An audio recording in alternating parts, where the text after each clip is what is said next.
Hello, all you beautiful Librans.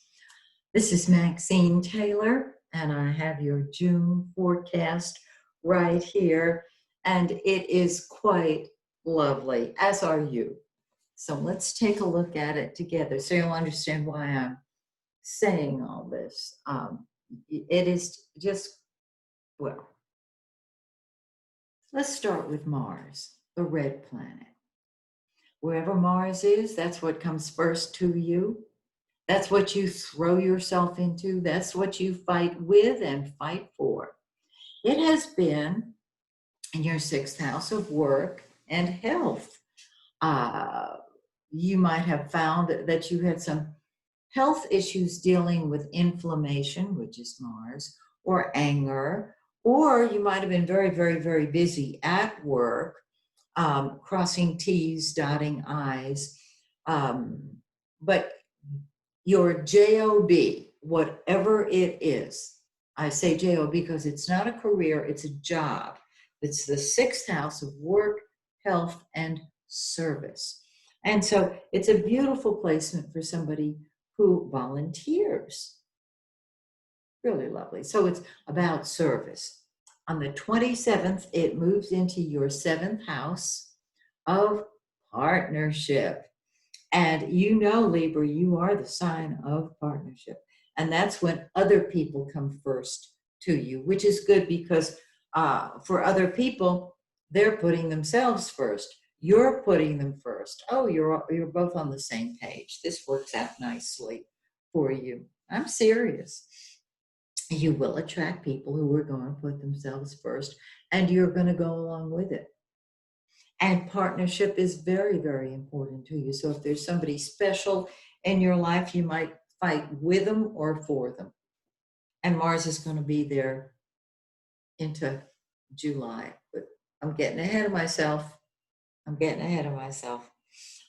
So there's your partnership.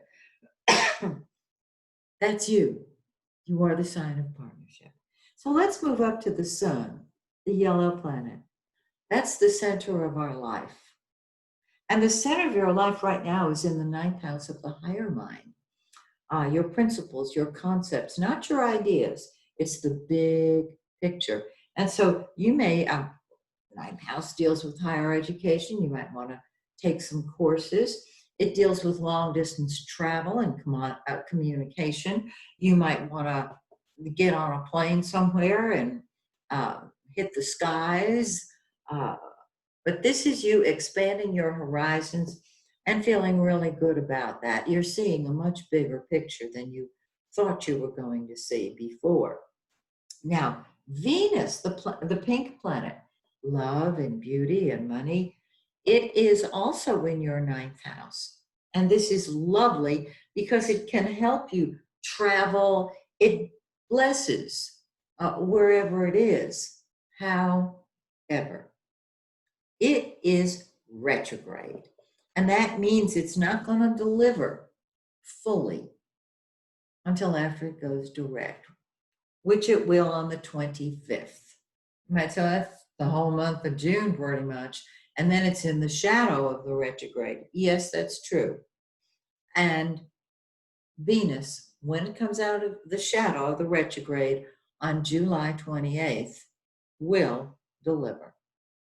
So we've got the sun there, you've got the sun there, and you do have Venus, and that is a very loving placement toward people from other countries, from people from other countries. It's quite lovely.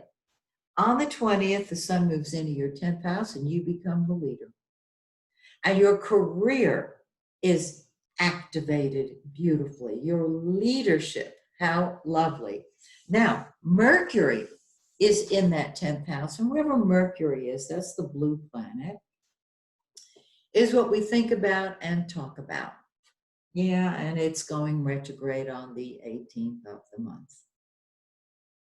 That's what happens. Now, it's been in the shadow of the retrograde.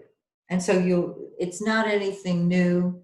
However, I want you to keep in mind that Mercury goes retrograde on the 18th. Venus comes out of retrograde on the 25th, which means for 1 weekend there, they are both retrograde, and that is the tag team.